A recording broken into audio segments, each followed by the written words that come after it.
Hello everyone, it's me sir और आप सभी का revenge of the magic emperor के पहले एपिसोड में स्वागत है। तो कहानी के स्टार्टिंग में एक जोरदार लड़ाई होते हुए दिखाया जाता है। जो लड़ाई हो रहा था इस कहानी के प्रोटैगनिस्ट यानी कि लिन जी चेन के साथ एक बहुत ही भयंकर म्यूटेड बीस्ट का, और जिस बीस्ट को तो लिन के ऊपर कुछ ज्यादा ही भारी पड़ते हुए दिखाया जाता है। और ये देखता हुआ तभी खुद लिन भी सोच उठता है कि वो दुनिया का सबसे पावरफुल नंबर 1 मैजिक कल्टिवेटर होने के बावजूद भी क्या आज इस म्यूटेंट बीस्ट का हाथ मरने वाला है। जिस बीस्ट के इतने सारे पावरफुल हमले के वैसे तो अभी लिन बेचारा खून से पूरी तरीके से लथपथ हो चुका था, पर जब उसे लगा ही था कि अभी तो सब कुछ खत्म होने ही वाला है, तभी तो उसे अपने आंखों के सामने उसके दो प्यारे दोस्त दिख जाते हैं, जिन दोनों का नाम यहाँ पे जीजी और जी हुई बताया जाता है। जिन दोनों को देखते ही तो लिन कह उठता है कि भगवान का लाख लाख शुक्रिया कि बक रहे थे तुम दोनों आगे, चलो अभी झटपट करके मुझे बचा लो। जिसपे तो जूही अब लिन के करीब आता हुआ कह उठती है, सच कहूँ लिन, मुझे लगा नहीं था कि मेरे एक बार कहने से ही तुम इस पेंडेंट के पीस को ढूंढने के लिए इतने दूर आ जाओगे। तुम न लिन बहुत ही अच्छे इंसान,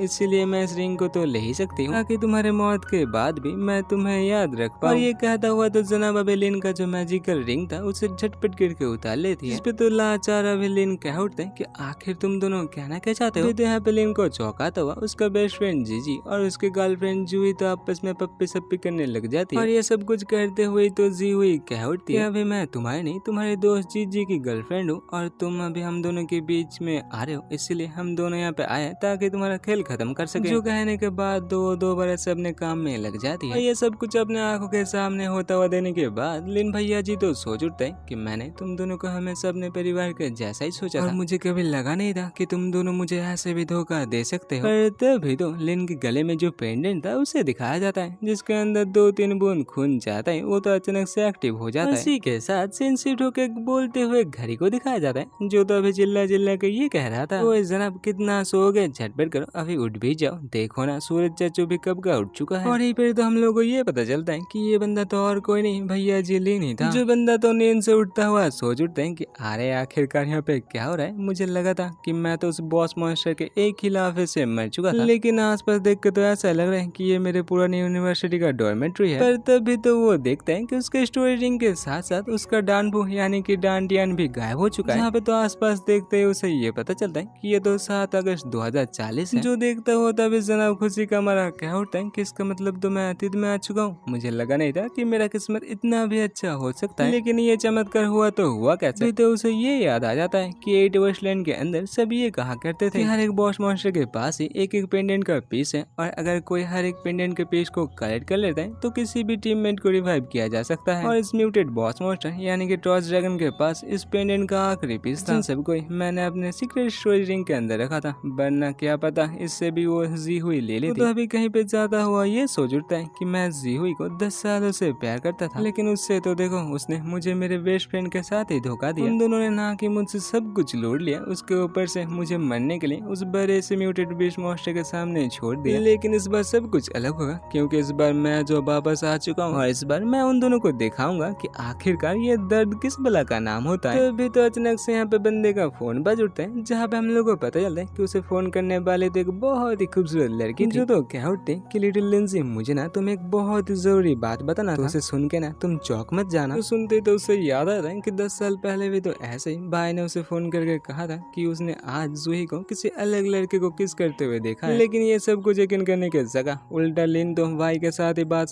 करना पूरी तरीके से बंद कर दिया था। और इसी सब को याद करता हुआ अभी तो लिन उनसे माफी मांग लेता है, जो सुनने के बाद अभी भाई सोच रही थी कि आखिरकार यहाँ पे लिन को क्या हो गया। जो तो कह उठती है, लिटिल लिंजी मैं तुमसे मजाक नहीं कर रही, आज ना तुम्हारे गर्लफ्रेंड जूही को किसी और के गाड़ी में चढ़ते हुए और उसे किस करते हुए भी देखा था। जिस पे तो लिन कह उठता है कि ठीक है मैं समझ गया। दूसरे और तो बेचारी बाय सोच उठती है कि आखिरकार इस बंदे के साथ क्या हो रहा है, और इसी के साथ वो तो चिल्ला चिल्ला के कह उठते हैं कि अरे लिन मैं सच्ची में मजाक नहीं कर रही। तो दूसरे और से लिन तो कह उठते हैं कि हाँ मैं तुम्हारे ऊपर यकीन करता हूँ, लेकिन अभी मेरे पास ना इससे भी जरूरी कुछ बात है जो मैं तुम्हारे साथ करना चाहता हूँ। लिन को इतने शान देने के बाद दो बाय यहाँ पे थोड़ी सी घबरा जाती है। तभी तो लिन यहाँ पे पूछ उठता है, क्या तुमने कभी 8 वेस्टलैंड गेम के बारे में सुना है, जिसका ऐड अभी हर तरफ चल रहा है। मैं उसी गेम का एक प्रोफेशनल ई स्पोर्ट प्लेयर बनना चाहता हूँ। जहाँ पे तो लिन अपने मन में ये सोच रहा था कि ये कोई आम सा वर्चुअल रियलिटी गेम नहीं है, क्योंकि ये 5 सालों के अंदर ही पूरी दुनिया में छा जाएगा। इसी के साथ वो तो पूरी दुनिया के साथ घुल मिल भी जाएगा, और उसके बाद क्या उस दुनिया में जो कुछ था सब इस दुनिया में आना आहिस्ता आहिस्ता करके स्टार्ट हो जाएगा। और जो प्लेयर सबसे पहले इस गेम को खेलना स्टार्ट करेगा उसके पास उतना ज्यादा पावर और उतना सारा ट्रेजर रहेगा। और ये सुनने के बाद दूसरे ओर से तो अभी भाई कह उठते हैं कि सच्ची में अगर तुम इस गेम को खेलते हो ना तो तुम्हारा जिंदगी बदल जाएगा, क्योंकि ये गेम और किसी का नहीं नुआ AI का बनाया हुआ है। जिस पे तो लिन कह उठते हैं कि हाँ, इस गेम को लेके मैं कुछ ज्यादा ही सीरियस हूं। तो 2 दिन के अंदर इस हॉस्टल से निकल के एक अलग से रूम रेंट लेके मैं पूरे दिन सिर्फ गेम खेलने में ही बिताऊंगा। तो दूसरी ओर से भाई तो कह उठते हैं कि सुन के तो ऐसा ही लग रहा है कि तुम एकदम सही हो, बेकारी में मैं तुम्हारे बारे में सोच सोच के परेशान हो रही थी। और ये कहने के बाद भाई तो कॉल को कटने ही वाली थी, जिस पे तभी लिन घबराता हुआ कह उठता है कि अरे मैडम जी रुक तो जाइए, अभी भी मुझे तुमसे कुछ बात कहना है। इसी के साथ लिन कह उठता है कि जैसा कि मैं कह रहा था कि ये गेम ना बहुत ही अच्छा है, लेकिन इससे भी अच्छा है इसके इक्विपमेंट जिसका कीमत ना कुछ ज्यादा ही है। और जैसा कि तुम्हें पता ही है कल मेरा पूरा पैसा खत्म हो चुका है, तो क्या तुम मुझे कुछ पैसा उधार दे सकती हो? जो सुनते ही तो दूसरे ओर से भाई चिल्लाते हुए कह उठते कि किसने कहा मेरे पास पैसा है? मेरे पास कोई पैसा वैसा नहीं है। वैसे भी जूही को उसके बैठने में इतना कीमती गिफ्ट देने के लिए किसने कहा था? ये सब कुछ कहने के बाद भाई तो दूसरे ओर से कॉल को एंड कर देती है। और ये सब कुछ देखता हुआ बेचारा लिन तो भी सोच उठता है कि अगर मुझे अतीत में आना ही था तो क्या मैं एक दिन पहले नहीं आ सकता था? अभी तो लिन के मोबाइल में एक नोटिफिकेशन आता है, जहाँ पे देखने के बाद लिन को ये पता चलता है कि भाई ने उसे यहाँ पे 10,000 यून के साथ साथ एक वॉइस मेल भेजते हुए ये कहती कि इसकी पूरी साल की जिम की फीस है, और अगर लिन इस पैसे को जल्दी से जल्दी वापस ना करता है तो लिन को वो पंचिंग बैग बना के कूट डालेगी। जिसके रिप्लाई में लिन कहता है कि तुम ज्यादा फिक्र मत करो, जितना जल्दी हो सके मैं इसे वापस कर दूंगा। और यही पर तो दोबारा से आज का डेट यानी कि 7 अगस्त 2040 दिखाया जाता है, जिस डेट में ये गेम यानी कि 8 वेस्टलैंड लॉन्च हुआ था। अभी तो यहाँ पे लिन अपने हाथों की तरफ देखते हुए कहता है कि इस गेम को लॉन्च होने में अभी सिर्फ कुछ सेकंड ही बाकी है। तो हम लोग को ये भी पता चलता है कि इस गेम को खेलने का जो सब कुछ इक्विपमेंट था लिन ने तो उसे ऑलरेडी खरीद लिया था। इसी के साथ लिन तो अपने आइरिस को स्कैन करता हुआ सीधा इस गेम के अंदर घुस जाता है। तो लिन सोच उठते हैं कि आखिरकार 10 सालों बाद मैं वापस वहाँ पे आ गया जहाँ से मेरा पूरा सफर शुरू हुआ था। और इसी के साथ लॉबी का सीन दिखाया जाता है, जहाँ पे तो बहुत सारे प्लेयर आके इकट्ठा हो चुके थे और इन्हीं सब प्लेयर के सामने एक लड़की को भी तैरते हुए दिखाया जाता है। और जिसे देखता हुआ लिन कह उठता है कि ये लड़की है इसी गेम का क्रिएटर यानी कि ये है नोआ, और अभी तक किसी को ये पता भी नहीं है कि ये लॉबी ही इस गेम का पहला लेवल है, और इसीलिए तो मुझे मेरा हर एक कदम यहाँ पे फूक फूक के रखना पड़ेगा। दूसरी ओर बाकी सब प्लेयर को दिखाया जाता है जो तो नोआ को देखते ही मजनू बन चुके थे, और पता ही नहीं नोआ सिस्टर को क्या है कुछ ना कह रहे थे। जिन्हें देखने के बाद लिन तो सोच उठता है कि अरे देखो तो इन लोगों को कैसे लेडी नोआ को लेके उल्टा सुल्टा कह जा रहे हैं। तो लेडी नोआ को दिखाया जाता है जो तो गुस्से के साथ एक पोर्टल बना के ना उन्हीं बाकी सारे बेकार प्लेयर को उसके अंदर फेंक देते हैं। दूसरे ओर ये देखता हुआ तो बाकी सब प्लेयर सोच उठते हैं कि आखिरकार ये एनपीसी गुस्सा कैसे हो गया, और उसके ऊपर से ये बड़ा सा चीज क्या है जिसके अंदर इतने सारे लोग खींचे जा रहे हैं। तो यहाँ पे लिन को दिखाया जाता है जो तो अपने मन में ये सोचते हुए आगे बढ़ रहा था कि अगर किसी को लेडी नोआ का आशीष चाहिए तो सबसे पहले उसे लेडी नोआ को अच्छे से सम्मान देना पड़ेगा। और जिसे देखता हुआ लेडी नोआ कह उठते हैं कि मॉडल देखने में तो तुम ठीक ठाक ही हो, क्या तुम कल्टिवेट करके इमोर्टल बनने का चाहत रखते हो? जिस पे तो लिन झटपट करके कह देता है कि उसका नाम लिन जीचन है और उसे क्या लेडी नोआ का ब्लेसिंग मिल सकता है। और अभी तो लिन से खुश होकर लेडी नोआ कहते हैं कि अगर ऐसा ही बात है तो मैं तुम्हें एक बहुत ही अच्छा सा किस्मत दूंगी। दूसरे और ये सुनते ही तो लिन एकदम चुपचाप खड़ा हो जाता है, क्योंकि उसे अभी पता था कि उसका जो टैलेंट है वो अभी आने वाला है। जहाँ पे तो लिन सोच रहा था कि उसके पिछले वाला जिंदगी का टैलेंट था बिजनेस प्रोडिजी, जो उतना कुछ अच्छा नहीं था और जिसके मदद से कुछ खरीदने के वक्त सिर्फ उसे 10% का डिस्काउंट ही मिला करता था। लिन ये सब कुछ सोच रहा ही था, पर तभी तो उसके बॉडी के अंदर से एक जोरदार रेड कलर का ऑरा निकल के आसमान की तरफ जाना स्टार्ट कर देता है। जहाँ पे तो अपना स्टेटस पैनल चेक करता है लिन तो एकदम चौंक उठता है, क्योंकि उसके स्टेटस पैनल में लिखा हुआ था कि उसका इस बार का जो टैलेंट है उसका नाम था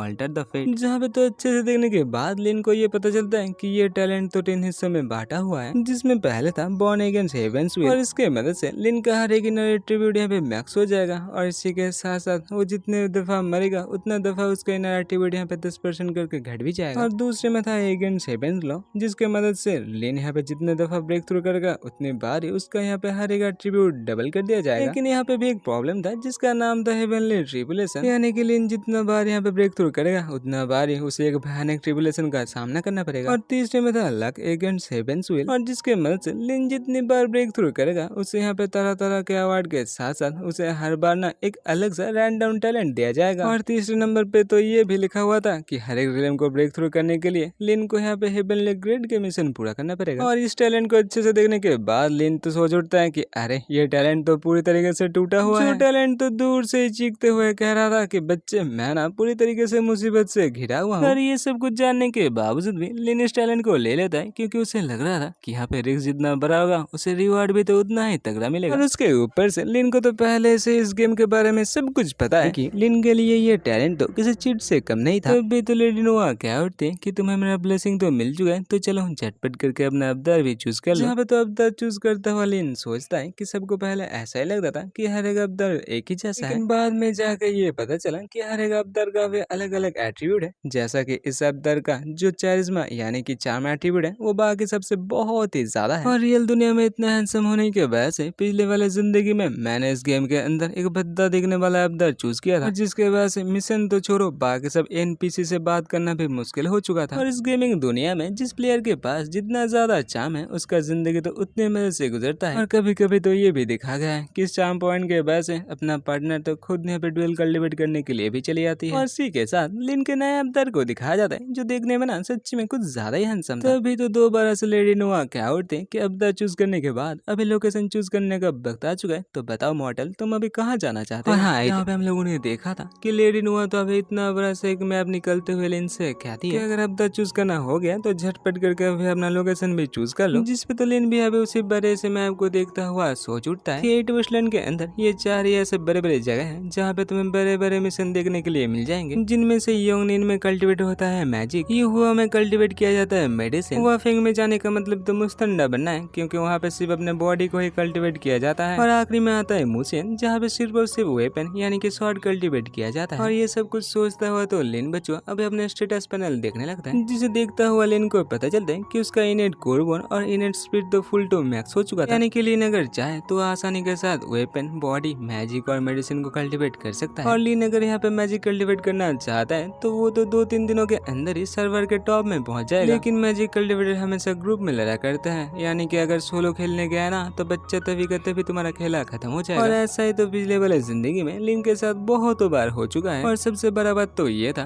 कि मैजिक जूही को पसंद थी, इसलिए तो लिन बचुआ मैजिक कल्टीवेटर बना था। लेकिन इस बार तो लिन कुछ ऐसा बनना चाहता है जो उसके गर्लफ्रेंड को नहीं उससे पसंद है। और इसी के साथ लिन तो यहाँ पे मूसियन में जाने के लिए राजी हो जाता है, यानी कि इस बार लिन एक मैजिक कल्टीवेटर बनने की जगह एक शॉर्ट कल्टीवेटर बनने के रास्ते में पैर रख देता है। और ये करते ही तो उसी बड़े से मैप के साथ साथ लेडी नोआ के पावर से लिन भी आहिस्ता आहिस्ता करके गायब होना स्टार्ट हो जाता है। जहाँ पे तो गायब होता हुआ लिन सोच रहा था कि अगर मुझे अकेले सबके साथ फाइट करना है तो शॉर्ट के अलावा और क्या ही कुछ मेरे लिए अच्छा हो सकता है। जिंदगी में मैं दुनिया का सबसे पावरफुल शॉर्ट कल्टीवेटर बन के दिखाऊंगा। और इसी के साथ मूसियन के बिगिनिंग विलेज का सीन दिखाया जाता है, जहाँ पे तो एक जोरदार रोशनी के साथ जनाब लिन अपने नए अवतारों के साथ आ जाता है। जहाँ पे तो लिन से भी पहले बहुत से प्लेयर आ चुके थे, जो लोग तो यहाँ पे मिशन मिशन कह के चिल्ला रहे थे। इन्हीं में से तो कुछ ऐसे बंदों को भी दिखाया जाता है जो तो इस गेम का ग्राफिक्स देखने के बाद सच्ची में कुछ ज्यादा ही चौंक चुके थे, जिन्हें देखते हो तो लिन अंदर ही अंदर हंस उठता है, क्योंकि लिन भी कभी तो इन्हीं हजारों प्लेयर जैसा ही था। तभी तो लिन का नजर एक ओल्ड मैन की तरफ जाता है, और जिन्हें देखते ही तो आसपास के प्लेयर खींचे चले आते हैं, क्योंकि सबको तो ऐसा ही लग रहा था कि हो ना हो इस ओल्ड एनपीसी से एक आधी मिशन तो मिल ही जाएगा। लेकिन लिन तो इन सबको टोटली इग्नोर करता हुआ उल्टा तरफ जाना स्टार्ट कर देता है, जो तो हंसता हुआ अपने मन में ही सोच रहा था कि एक हिडन मिशन मिलना क्या इतना ही आसान है, तुम लोग यहाँ पे मिशन मिशन करके चिल्लाते रहो। तब तक मैं तो चला शॉर्ट सेट को ज्वाइन करने, क्योंकि इस जगह के साथ साथ हर एक हिडन मिशन के बारे में तो मुझे कुछ ज्यादा ही अच्छे से पता है। लेकिन तभी तो लिन को पीछे से कोई रुकने के लिए कहती है, जहाँ पे तो पीछे मुड़ने के बाद लिन को ये पता चलता है कि उसे रुकाने वाले तो एक खूबसूरत हसीना लगीना थी, जिसका नाम क्वीनिंग बताया जाता है, जो तो इसी विलेज के एक टेलर शॉप के ओनर थी, जो तो लिन से कहते हैं कि लिटिल ब्रदर तुम मिशन के तलाश में हो ना, अगर तुम चाहते हो तो मैं तुम्हारे लिए एक मिशन का बंदोबस्त कर सकती हूँ। इसी के साथ वो तो लिन के कुछ ज्यादा ही करीब जाते हुए कहती है कि मेरे हस्बैंड गुजर जाने के बाद से मैं अभी तक अकेली हूँ, और अगर तुम्हें लगे कि ये मिशन कुछ ज्यादा ही हार्ड है तो मैं तुम्हारे साथ जाने के लिए राजी हूँ। सुनने के बाद लिन तो उसी लड़की की तरफ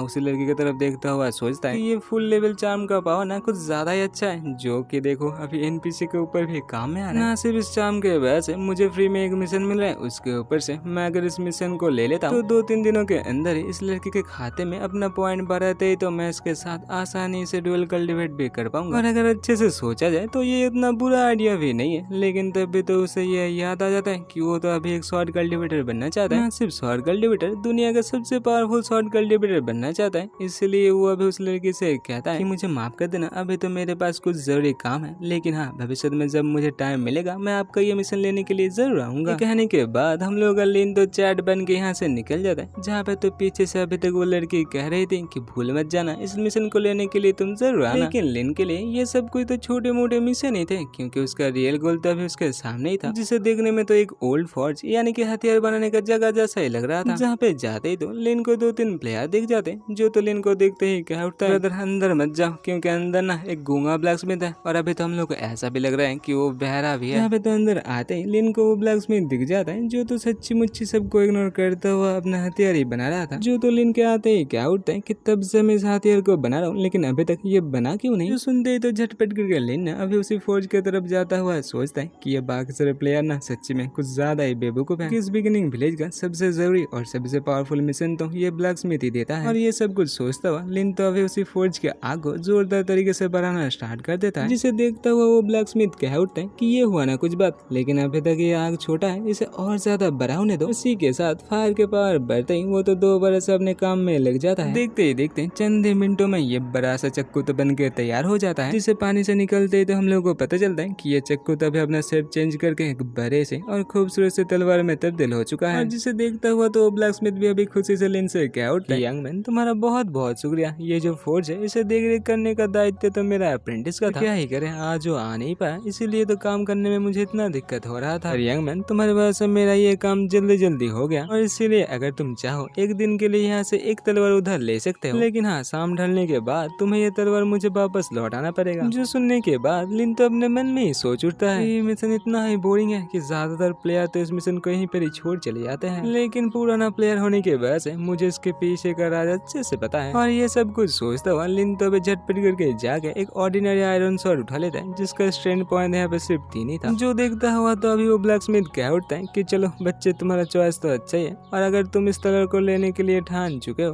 तो तुम क्या मेरा एक काम कर सकते हो, अगर तुम शाम होने से पहले मुझे पिग ग्रीन वाइपर का 10 वेनमस फैंग ला देते हो तो मैं ना तुम्हें एक बहुत ही अच्छा अपॉर्चुनिटी दे सकता हूँ। और इस मिशन के लिए तो लिन बच्चों इतने देर से यहाँ पे वेट कर रहा था, जो सुनते ही तो वो झटपट करके हाँ कह देता है। दूसरी ओर तो बाकी सारे प्लेयर को दिखाया जाता है, जो लोग तो लिन के पास इस तलवार को देखते ही चौंक उठता है। जहाँ पे तो सबके पूछने पे लिन ये कहता है कि आज ही उस ब्लैकस्मिथ का अपने गर्लफ्रेंड के साथ ब्रेकअप हो चुका है, अगर तुम लोग उसे अच्छा अच्छा गाना गा के सुनाते हो तो क्या पता वो तुम्हारे गाने से खुश होकर तुम लोगों को भी एक तलवार दे दे। सुनने के बाद बेचारे सारे के सारे प्लेयर तो लिन के झांसे में आ जाता है, और जो लोग तो सच्ची मुच्ची उसी ब्लैकस्मिथ को गाना सुनाने के लिए भाग पड़ते हैं। जो सब कुछ देखते हो तो लिन सोच उठता है कि गाओ गाओ जितना मर्जी गा लो, क्योंकि इस गाने का नतीजा जो होगा ना वो सच्ची में देखने लायक होगा। और इसी के साथ उसी ब्लैकस्मिथ को दिखाया जाता है, जो तो इतने सारे प्यारे प्यारे गाना सुनने के बाद ना गुस्से का मारा कांपता हुआ सबसे कहता है कि तुम लोग यहाँ से निकल जाओ। जो सुनने के बाद बाकी सब प्लेयर तो आपस में ये कह रहे थे कि आखिरकार ये ब्लैकस्मिथ कहना क्या चाहता है, क्या अभी हम लोगों को कुछ अलग सा करना पड़ेगा, लेकिन लिन भैया ने तो हम लोगों को सिर्फ गाना गाने के लिए ही कहा था। अभी तो चच्चा जी इतना ही गुस्सा हो जाते हैं कि गुस्से का मारा तो अभी सबको अपने फोर्स से खुद ही बाहर निकल देता है। और ये सब हो जाने के बाद आखिरकार सबको ये समझ आ जाता है कि लिन तो इन सबसे बेकार ही मजाक कर रहा था। इसी के साथ लिन को दिखाया जाता है, जो तो अभी पिट भाई पर मारने के लिए एक बड़े से जंगल के अंदर आ चुका था। तब भी तो अचानक से उसके ऊपर एक ग्रीन पिट भाई पर हमला कर देता है, और जनाब लिन को तो इसके बारे में पहले से ही पता चल चुका था, जो तो बस 2-3 स्लैश लगा के उस ग्रीन पिट वाइपर का खेला ही खत्म कर देता है। और यहीं पर तो इसी ग्रीन पिट वाइपर के मरने के साथ साथ ही लिन का जो कल्टीवेशन पॉइंट था वो यहाँ पे 3 बढ़ जाता है। इन्हीं के बाद लिन तो खुश हो जाता है, क्योंकि उसके लिए ऐसे अकेला कल्टीवेशन बढ़ाना तो बहुत ही आसान था। और ऐसे ही और 2-3 वाइपर मारने के बाद लिन को यहाँ पे ड्रॉप में नॉर्मल ग्रेड का एक ग्रीन वाइपर बो, एक वाइपर शॉट और स्नेक स्किन स्टोरेज बैग मिल जाता है। और ये सब कुछ देखता हुआ तो अभी लिन सोच उठता है कि 8 वेस्टलैंड के अंदर ड्रॉप मिल पाना तो बहुत ही मुश्किल है, लेकिन यहाँ पे तो देखो एक आधे स्नेक मारते ही मुझे यहाँ पे कितना सारा इक्विपमेंट मिल चुका है। अभी तो लिन यहाँ पे सोच उठते हैं क्या ये सब उसके इनेट लक के वजह से हो सकता है, जो कि अभी उसके टैलेंट के वजह से ऑलरेडी मैक्स हो चुका है। लेकिन अभी ये सब कुछ सोच के मुझे क्या ही फर्क पड़ता है, चलो दोबारा से मैं अपने काम में लग जाता हूँ। और इसी के साथ लिन तो दोबारा से यहाँ पे स्नेक हंटिंग में लग जाता है, जहाँ पे तो इस बार लिन सोच रहा था थोड़ा सा मैं भी तो देखूं कि आखिरकार मुझे यहाँ पे कितना सारा इक्विपमेंट मिल सकता है। और थोड़ी देर में तो लिन 10 वाइपर को मार ही लेता है, जहाँ पे तो हम लोग को ये पता चलता है कि इस 10 वाइपर को मारते हुए लिन को तो बहुत सारा रिवार्ड मिल चुका था, और जिन सबको तो लिन एक बड़े से बोरे के अंदर भर के ले आ रहा था। इसी के साथ लिन तो 10 वेनमस वाइपर फैंग लेके उसी ब्लैकस्मिथ के पास आ जाता है, और जिन्हें अच्छे से चेक करने के बाद वो ब्लैकस्मिथ तो लिन को एक चिट्ठी देते हुए कहता है कि ये रहा तुम्हारा वो अपॉर्चुनिटी जिसके बारे में मैं बात कर रहा था। और जिसे देखता हुआ तो लिन भी सोच उठता है कि आखिरकार मुझे वो चिट्ठी मिल ही गया, जो चिट्ठी तो और कुछ नहीं शॉर्ट सेट को ज्वाइन करने का न्योता या फिर टोकन था। तभी तो ज्यादा हुआ लिन उसे ब्लैकस्मिथ से पूछ उठता है कि बड़े भैया मेरे अलावा क्या ये मिशन और किसी ने एक्सेप्ट किया था, जिसपे तो चाचा जी साहब सब कह देता है कि ये मिशन रिलेशनशिप लिन ने ही लिया था और ये चिट्ठी अभी सिर्फ लिन के पास ही है। और ये सुनते ही तो लिन खुशी का मारा अपने मन में सोच उठता है कि सब इधर उधर मिशन ढूंढते फिरे, तब तक मैं चला जो शॉर्ट सेक्ट है उसका डिसाइपल बन गया। इसी के साथ मार्केट का सीन दिखाया जाता है जहाँ पे तो लिन अभी उसी वाइपर बो को बेचने के लिए आया था। और जो तो यहाँ पे आते ही चिल्ला चिल्ला के कह उठते हैं कि मेरे पास एक बहुत ही हाई क्वालिटी का बो है और जो यहाँ पे जितना ज्यादा बोली लगाएगा मैं ये बो उसी को बेचूंगा। जो सुनते तो बाकी सब प्लेयर यहाँ पे बोली लगाने के लिए आ खड़े होते हैं। अभी तो पीछे से सबको चौंकाते हुए एक लड़की 50,000 बोली लगा देती है, जहाँ पे तो पीछे मुड़ते ही सब चौंक उठते हैं क्योंकि गेम के हर एक लड़की की तरह ही ये लड़की भी कुछ ज्यादा ही खूबसूरत थी। और इतना पैसा देख के तो सबको अभी ऐसा ही लग रहा था कि ये लड़की हो ना हो किसी बड़े गिल्ड से ही होगी। जो लड़की तो लिन से पूछ उठते कि बताओ जनाब तुम्हें ये बोली कैसा लगा, जिसपे तो लिन भी सोच उठता है कि 50,000 अच्छा ही है, चलो ये बो मैं इस लड़की को ही दे देती हूँ। तभी तो पीछे से और एक नया बंदा आते हुए कहता है कि मैं इस बो के लिए 60,000 दूंगा। जो तो यहाँ पे आते ही सबसे कहता है कि वो वांसी गिल्ड का प्रेसिडेंट वांग जिहाओ है। जो तो अपने मन के अंदर ये सोच रहा था कि ये लड़का कोई आम लड़का नहीं है, क्योंकि देखो ना गेम तो अभी लॉन्च हुआ और अभी इसके पास ये बो भी आ चुका है और इसीलिए इस बच्चे को मैं अपने जाल में फंसाना चाहता हूँ ताकि भविष्य में ये बच्चा मेरे लिए काम करे। दूसरी ओर तो बाकी सब प्लेयर वांग जिहाओ के नाम से ही चौंक गए थे। वो लोग तो अभी ये सोच रहे थे आखिरकार ये बो कितना ही कीमती है जिसे लेने के लिए वांगसी गिल्ड का प्रेसिडेंट आ चुका है। ये वो जो खरीदेगा उससे पता चलेगा कि लिन अपने बो को बेचने के लिए अभी तो बाजार में आ चुका है। जिस नॉर्मल बो को देखते ही तो बाकी सब प्लेयर झटपट करके बोली लगाने के लिए आ जाते हैं। तभी तो एंट्री होती है एक खूबसूरत लड़की की, जो तो यहाँ पे आते ही कुछ ज्यादा ही बड़ा सा बोली लगा देती है। और जिस मोहतरमा को टक्कर देने के लिए तो अभी खुद वांगसी गिल्ड का प्रेसिडेंट यानी कि वांग आ गया था। और जिसे देखते ही तो लिन को याद आ जाता है कि कैसे इस बंदे की वजह से ना जाने लिन को क्या कुछ न झेलना पड़ा था, क्योंकि टॉप 10 के अंदर जाते ही तो लिन को वांगसी गिल्ड ज्वाइन करने का इन्विटेशन मिला तो था, लेकिन लिन तब भी कभी उसे मना कर दिया था। तभी तो वांग क्या उठता है कि अरे तुम लोगों को पता नहीं क्या, ये ब्रदर हम लोगों का एक खूबसूरत लड़की के साथ शादी करने के लिए अपने बो को बेच रहे ताकि इससे उसे कुछ ज्यादा पैसा मिल सके। तो एक काम करते ना ब्रदर, तुम इस बो को मुझे दे दो, तुम्हें जितना पैसा लगेगा मैं वो तुम्हें दे दूंगा। लिन तो क्या उठता है कि ना बड़े भैया ऐसा कोई बात नहीं है, मैं तो सिर्फ यहाँ पे इस बो को ही बेचने आया था, इसीलिए तो मैं आपसे ज्यादा पैसा लेके क्या ही करूंगा, मैं इस बो को बेच के जितना पैसा पाऊंगा उसी को लेना चाहता हूँ। जहाँ पे तो लिन अपने मन के अंदर ये सोच रहा था कि बच्चों मुझे अच्छे से पता है कि तुम्हारे उस दिमाग के अंदर क्या कुछ खिचड़ी पक रहा है। दूसरी ओर तो लिन का बात सुनते ही अभी वांग क्या उठता है कि बोलना पड़ेगा ब्रदर, आप ना बहुत ही अच्छे हो, हम लोगों के वांगसी गिल्ड में बंदे तो बहुत ही सारे हैं, कमी था तो इसी बो का जो आपके वैसे आज पूरा हो चुका है। तब भी तो वही लड़की कह उठते हैं कि अरे बोली तो अभी खत्म भी नहीं हुआ, तो इतने जल्दी जल्दी तुम इस बो को कहाँ ले जा रहे हो। और इसी के साथ वो तो एक ही झटके में 70,000 बोली लगा देती है। और जो सुनते ही तो वांग भी यहाँ पे हंसता हुआ अपने बोली को 1 लाख तक ले चला जाता है। दूसरी ओर वो लड़की ही कहाँ झुकने वाली थी, वो भी यहाँ पे अपने बोली बढ़ा के सीधा 2 लाख कर देती है। और ऐसे ही तो आहिस्ता आहिस्ता करके दोनों आपस में यहाँ पे बोली बढ़ाना स्टार्ट कर देते हैं। और ये सब कुछ दूर से देखता हुआ जनाब लिन तो सोच उठते हैं कि आखिरकार ये लड़की किस गिल्ड से है, जो कि वांगसी ग्रुप के प्रेसिडेंट यानी कि वांग से टक्कर ले रही है। और फिर तो हम लोग को ये पता चलता है कि लिन के इस नॉर्मल से बो का बोली तभी 5 लाख तक उठ चुका था। जो देखता हुआ तभी गुस्से के साथ वांग क्या उठता है कि लड़की तुम शायद ये भूल रहे हो कि तुम जिसके खिलाफ बोली लगा रहे हो वो और कोई नहीं वांगसी गिल्ड का प्रेसिडेंट वांग यानी कि मैं हूँ। जिसपे तो वो लड़के क्या उठते हैं कि दादाजी तुम कहना क्या चाहते हो कि तुम्हें ये बो पसंद आ गया, इसीलिए इस बो को कोई और खरीद नहीं पाएगा, पर मेरे पास तो पैसा है और मैं तो इसे खरीद के ही छोड़ूंगी। जो सुनते तो बाकी सब चौंकते हुए सोच उठते हैं कि आखिरकार ये लड़की कौन है जो एक बिगिनिंग वेपन को इतने पैसे देके खरीदे और उसके ऊपर से जिसे खरीदने के लिए वांगसी गिल्ड के खिलाफ जा रही है। दूसरी ओर तो वांग अपने मन में सोच उठता है कि उसे लगा नहीं था कि उसका सामने ऐसे किसी लड़की के साथ भी हो सकता है, और उसके ऊपर से इस बिगिनिंग बो को वो इतना पैसा देके खरीदना नहीं चाहता है, इसलिए तो वो क्या उठता है ठीक है तुम इसे रख लो, वैसे भी मैं इसे खरीदना नहीं चाहता। और ये कहते ही तो वो अपने बाकी सारे वांगसी गिल्ड के भाइयों के साथ यहाँ से 9-2-11 हो ही रहा था, पर तब भी तो उसे लिन रुकाता हुआ क्या उठता है कि ब्रदर वांग आप कहाँ जा रहे हैं, ये बो तो मैं आपको ही बेचूंगा। आपको तो ये पता ही है कि इस गेम के अंदर मैं नया हूँ, इसलिए छोटा भाई समझ के कभी कभार मेरा ध्यान रख लेना। जिसपे तो वांग अपने मन के अंदर ही सोच उठता है कि देखो तो ये बच्चा उतना नादान भी नहीं है। और इसी के साथ वांग तो क्या उठते हैं कि अरे ब्रदर तुम फिक्र मत करो, अगर तुम भविष्य में कभी भी मुसीबत में पड़ते हो तो तुम्हारे लिए तो पूरा वांगसी ग्रुप खड़ा हो जाएगा। दूसरी ओर तो लिन भी अभी ये सोच रहा था कि जितना हो सके उसे वांग के सामने अच्छा बनना पड़ेगा ताकि भविष्य में वो वांग का अच्छे से फायदा उठा सके। और इसके बाद क्या ही था, लिन को पैसा देकर तो अभी वांग उस बो को खरीद लेता है। जहाँ पे तो जाता हुआ वांग क्या उठता है कि तुम लड़की हो इसीलिए तुम्हें मैं इस बार जाने दे रहा हूँ, आशा है तुम्हें इससे सीख मिल चुका है, इसीलिए भविष्य में अगर कुछ काम करना चाहते हो तो उससे पहले 10 बार सोच लेना। और ऐसे ही हंसता हुआ वांग को जाते हुए देखने के बाद लिन तो सोच उठता है कि हाँ बच्चे अभी जितना मर्जी हंस लो, अपनी इज्जत बचाने के लिए 5 लाख में इस बो को तो तुमने खरीद लिया, लेकिन तुम्हें पता भी नहीं कि बच्चे तुम कितने बुरे तरीके से ठग चुके हैं, क्योंकि ये जो बो है इसे ज्यादा यूज करते तो इसका पॉइजनर खत्म हो जाएगा। लेकिन जो भी हो, शुरुआत में ये बंदा तो पता नहीं इसका क्या कुछ गलत फायदा उठाएगा। पर तभी तो वही खूबसूरत लड़की अब लिन की तरफ देखते हुए गुस्से के साथ कह उठती है कि तुमने आखिर ये क्यों किया? तुम देखने में तो एक नॉर्मल इंसान जैसे हो, लेकिन हरकत तो तुम्हारे कुत्तों वाला है। तो मैंने तो कहा था जिसका बोले उसी का वो, लेकिन देखो तो पावरफुल के सामने कैसे झुक गए। जो सब कुछ सुनता हुआ था लिन सोच उठता है कि उस बच्चे को स्कैम करने के चक्कर में मुझे लगता है इस मोहतरमा को मैंने कुछ ज्यादा ही गुस्सा दिला दिया, और इसीलिए तो अभी थोड़ा सा ये लिन इस लड़की का मदद करना चाहता है। तभी तो लिन के दिमाग में एक बहुत ही अच्छा सा आइडिया खिलता है, और इसी के साथ वाइल्ड बोर फॉरेस्ट का सीन दिखाया जाता है, जहाँ पे तो वो लड़की अपने बाकी सारे दोस्तों के साथ बोर हंटिंग के लिए आए थे। और यहीं फिर तो हम लोग को दिखाया जाता है कि इन सब का पावर तो अच्छा खासा ही था, पर तब भी तो यहाँ पे एंट्री लेता है हम लोग का लिन जनाब, जो तो आते ही कहता है कि मुझे लगा ही था कि तुम लोग यहीं पर ही मिलोगे। जिसपे तो वो लड़की कह उठते हैं कि तुम आखिरकार हम लोग का पीछा क्यों कर रहे हो? जिसपे तो लिन कह उठता है कि कुछ ज्यादा नहीं, मैं सिर्फ तुमसे 2 मिनट अकेले में बात करना चाहता हूँ। जो सुनते तो वो लड़की सोच उठते हैं कि मुझे लगता तो नहीं कि ये लड़का वांसी ग्रुप का हिस्सा है, इसलिए चलो मैं इसे एक बार मौका दे के ही देखती हूँ। और इसी के साथ मौका मिलते ही तो लिन कह उठते हैं कि उसके पास ना एक टॉप सीक्रेट इन्फॉर्मेशन है, जिसे लेने के लिए अभी मोहतरमा को यहाँ पे 5 लाख देना पड़ेगा। और ये इन्फॉर्मेशन इतना ही खास है कि जिसकी मदद से ये लड़के नहीं, इसका पूरा का पूरा ग्रुप ही बाकी सारे प्लेयर से बहुत ज्यादा आगे बढ़ सकता है। जिसपे तो मोहतरमा पूछ उठती है कि सुबह तो देखो वांग से कितने प्यारे प्यारे बात कर रहे थे, तो जाओ ना ये इन्फॉर्मेशन उसे बताओ, तुम मुझे क्यों बताने आ रहे हो? तो लिन तो कह उठते हैं कि वांग, आखिर वांग है ही कौन? मैं तो बस उसके साथ मजाक कर रहा था। तुम्हें तो पता है कि मेरे पास ना तो है पावर ना तो है पैसा, इसीलिए इतना तो मुझे सहना ही पड़ेगा ना। दूसरी ओर लिन का ये सब कुछ बात अच्छे से सुनने के बाद वो लड़की तो सोच उठते हैं कि दुश्मन का दुश्मन तो दोस्त ही होता है, लेकिन ये लड़का अपना बात कुछ ज्यादा जल्दी चेंज नहीं कर रहा है। इसी के साथ तो लिन अपना अकाउंट नंबर दिखाते हुए कह उठते हैं कि लेडी ये रहा मेरा अकाउंट नंबर, अगर तुम्हें ये इन्फॉर्मेशन चाहिए तो झटपट करके मुझे पैसा भेज दो, पैसा भेज दे मैं तुम्हें ये इन्फॉर्मेशन बता दूंगा। जिसपे तो लेडी कहते हैं कि ठीक है मैं तुम्हें पैसा तो दे रहा हूँ, लेकिन तुम्हें ये इन्फॉर्मेशन मुझे देना पड़ेगा। तो लिन तो पूछ उठते हैं क्या लेडी आपको मैं शक्ल से कोई स्कैम देख रही हूँ? अरे बच्चे तूने सुबह सुबह एक बंदे को स्कैम कर दिया, इससे और क्या ही लगेगा। और अभी तो पैसा घुसते ही लिन सोच उठते हैं कि अरे देखो तो गेम में आया कि ना आया, एक दिन में मुझे यहाँ पे 1 मिलियन मिल गया। हाँ, मुझे ये चीज अच्छे से पता है कि ये पैसा भविष्य में किसी काम का नहीं होगा, लेकिन अभी के लिए तो ये पैसा मेरे लिए बहुत जरूरी है। इसी के साथ लिन खांसता हुआ क्या उठता है कि हाँ मैं कहा था, ओ मैं तो भूल ही गया, तुम लोग यहाँ पे बोर हंटिंग कर रहे थे ना, तो बोर हंटिंग करना बंद कर दो और टाउन में जो ब्लैकस्मिथ है उसके पास से जाकर मिशन ले लो। जो सुनते तो लड़की गुस्से के साथ कह उठते कि तुम्हें क्या मैं बेवकूफ देखती हूँ? वैसे भी वो जो ब्लैकस्मिथ है वो घंटे का मिशन देता है। जहाँ पे तो लड़के अपने मन में ही सोच उठते हैं कि क्या वांसी ग्रुप ने इस बच्चे को भेजा है ताकि ये बच्चा मुझे स्कैम कर दे, तो अगर ऐसा बात है तो मैं अभी का इसका खेला खत्म कर दूंगा। तो लिन तो कह उठता है कि अरे लेडी तलवार निकालना बंद करो और मेरा बात तो अच्छे से सुन लो। और इसी के साथ लिन तो उसे अच्छे से बता देते हैं कि उस ब्लैकस्मिथ के पास से कैसे मिशन लिया जाता है, और अगर ये लड़की उस मिशन को पूरा करता है तो उसे ना एक बहुत ही सुनहरा अपॉर्चुनिटी मिलेगा। जो कहते ही तो अब लिन इस मिशन का रिवार्ड यानी कि उसी शॉर्ट शेप में जाने वाला टोकन को निकाल के दिखाता है, और जिस टोकन को देखते ही तो उस लड़की को एक जोर का झटका लगता है। तो अभी तो यहाँ पे लिन जाता हुआ क्या उठता है कि मैं जिस काम के लिए यहाँ पे आया था वो तो खत्म हो गया, अभी तो मैं चला। लेकिन वो लड़की तो लिन को पीछे से रुकाते हुए पूछ उठते हैं कि आखिर इतना जरूरी मिशन तुम मुझे बेच क्यों रहे हो? जिस पे तो लिन कह उठता है कि मुझे पता नहीं, शायद तुम्हारी खूबसूरती पे मर के मैंने ये काम कर दिया। और लिन का बात सुनते ही तो बेचारे लड़की को ज्यादा ही शर्मा उठती है। तभी तो रंग में भंग डालने के लिए एक मॉन्स्टर का एंट्री हो जाता है, जो तो कुछ ज्यादा ही रफ्तार से उस लड़की की तरफ बढ़ रहा था। और जिस मॉन्स्टर की तरफ देखते ही तो वो लड़की चौंक उठती है, क्योंकि उस मॉन्स्टर के सामने तो 2 लड़की भाग रही थी, जो और कोई नहीं उसी की टीममेट थी। और जिन्हें देखते ही तो लड़की कह उठते हैं कि चलो यहाँ से भाग लेते हैं, वैसे भी हम चारों मिलकर इस मॉन्स्टर का तो सामना नहीं कर पाएंगे। दूसरे ओर तो इसी मॉन्स्टर को देखता हुआ अब लिन झटपट करके इन लोगों के सामने आके कह उठते हैं कि बोलना पड़ेगा तुम लोगों का किस्मत ना सच में बहुत ही अच्छा है, क्योंकि बिगिनिंग विलेज में गेम के स्टार्टिंग में बॉस का मिलना ना सच में बहुत ही रेयर बात है। तुम लोग इस मिशन को छोड़ जा रहे हो, यानी कि इस बॉस को मैं अपने लिए ले सकता हूँ। जो सुनने के बाद उस लड़की को यकीन नहीं हो रहा था कि हम लोग का लिन अभी अकेले इस वाइल्ड बोर किंग के साथ लड़ाई करने वाला है। तभी तो लिन को याद आता है कि उसके पास तो उसका अपना तलवार नहीं है, इसलिए वो तो उसी लड़की से एक तलवार मांग लेता है। जिसपे तो लिन को एक तलवार देता हुआ वो लड़की कहते हैं कि ठीक है इसे ले रहे हो ले लो, लेकिन मरना मत, अगर मरते हो तो इसमें हम लोगों का कोई जिम्मेदारी नहीं होगा। इन बेचारे लड़कियों को ही क्या पता था कि लिन ही खुद एक बड़ा सा मॉन्स्टर है। दूसरी ओर तो उसी लड़की के बाकी सारे बंदे कह उठते हैं कि मुझे तो लगता है कि ये लड़की ना अभी हम लोग के सिस्टर के ऊपर लट्टू हो चुका है, इसीलिए तो देखो सिस्टर के सामने अपना जलवा दिखाना चाहता है। जो सुनते तो वो लड़की शर्म का मारे अपने ही दोस्तों के ऊपर भड़कना स्टार्ट कर देती है। दूसरी ओर तो उसी वाइल्ड बोर्ड को दिखाया जाता है जिसके साथ तो अभी लिन फाइट कर रहा था, जहाँ पे तो लिन अभी फाइट करते हुए सोच उठता है अगर मुझे इसके बारे बारे में पहले से ही पता होता तो उस बो को तो मैं बाद में ही बेचता, क्योंकि उसकी मदद से इस बोर का खेला तो मैं एक ही झटके में खत्म कर देता। जहाँ पे तो हम लोग को दिखाया जाता है कि लिन के शॉर्ट हमले से इस बोर को उतना ज्यादा फर्क नहीं पड़ रहा था, जो तो उल्टा लिन के ऊपर ही हमला करना स्टार्ट कर देता है। और जो देखता हुआ लिन सोच उठता है कि अरे देखो तो इतने ज्यादा हमले करने के बाद भी इस बोर का HP दूसरा भी ड्रॉप नहीं हुआ, अब भी मैं करूँ तो करूँ क्या। पर तभी तो लिन के दिमाग में एक बहुत ही धांसू सा आइडिया आता है, जहाँ पे तो वो सोचता है कि स्पीक के पास पावर तो है, लेकिन उसके पास एक चीज नहीं है जो मेरे पास है, और अभी मैं उसी की मदद से इसके साथ लड़ूंगा। और ये सोचते ही वो तो जोर से कह उठता है कि मैं तो यहाँ से भाग लूंगा, और सच्ची में वो तो भाग लेता है। और लिन को ऐसे भागता हुआ देख के तो सबको लग चुका था कि लिन तभी हार मान चुका है, इसलिए वो भाग रहा है। दूसरी ओर तो लिन को दिखाया जाता है जो तभी सीधा भागता हुआ एक बड़े से चट्टान की तरफ बढ़ रहा था, और उसी चट्टान के करीब जाते ही वो तो ऊपर की तरफ छलांग लगा देता है। पर बेचारे बोर के पास एक चीज नहीं था, जो था दिमाग, जिसके वजह से बेचारा बोर तो उसी चट्टान के साथ जोर से जाके टकरा जाता है। और जिस टक्कर के वजह से बेचारे का एक दांत टूटने के साथ साथ तो उसका यहाँ पे 50 HP भी घट जाता है। और इसी के साथ तो उस चट्टान से बहुत सारा छोटी छोटी चट्टान नीचे गिर के बेचारे का RP और भी ज्यादा नीचे गिर जाता है। सॉरी, यहाँ पे HP गिर रहा था। जो देखता हो तो बाकी सब सोच उठते हैं कि आखिरकार इस बोर को ऐसे भी हराया जा सकता है। जो बोर तो हमें लिन की तरफ देखता हुआ जोर जोर से दहाड़ना स्टार्ट कर देता है। दूसरे और लिन को दिखाया था जो भी ना एक बहुत ही डरावने तरीके से उसी बोर की तरफ देख रहा था। और देखते देखते लिन तो एक साथ बहुत सारे शॉर्ट शॉट्स लगा के उस बेचारे बोर का तो HP ड्रॉप करना स्टार्ट कर देता है। जहाँ पे तो उस बोर का हेल्थ आधा होते ही पता नहीं कैसे उस बोर का पावर तो यहाँ पे डबल हो जाता है, और जिसके वजह से तो लिन का शॉर्ट स्लैश उसके ऊपर कोई काम ही नहीं आता है। और ये देखता हुआ लिन कह उठते हैं कि चलो लगता है मुझे 2 बार से वही करना पड़ेगा। और होता भी वैसा ही है, पिछले बार के तरह ही लिन के पीछे वो बोर भागता है, और लिन के जंप लगाते ही तो वो बोर सीधा जाके उसी चट्टान से टकरा जाता है, और इस बार भी उसका और एक दांत टूट जाता है। और जिसके वजह से तो वो बोर अभी कुछ ज्यादा ही गुस्से से लिन की तरफ देखना स्टार्ट कर देता है। पर लिन के लिए तो कुछ ज्यादा ही सुनहरा मौका था, जो तो झटपट करके अभी उसी वाइल्ड बोर किंग के सिर में चढ़ के उसी बोर के सिर में सीधा अपना तलवार घुसेड़ देता है। जो करते तो बेचारे बोर किंग का हेल्थ पॉइंट यहाँ पे सीधा 0 हो जाता है। और हाँ, ये तक था। इसी के साथ ये वाला एपिसोड होता है खत्म। आशा है आप लोगों को ये वाला एपिसोड अच्छा लगा। अगर अच्छा लगा तो लाइक, कमेंट और हाँ सब्सक्राइब करना ना भूलना। मिलते हैं और एक नए एपिसोड के साथ, तब तक के लिए टाटा बाय बाय और हाँ सयोनारा।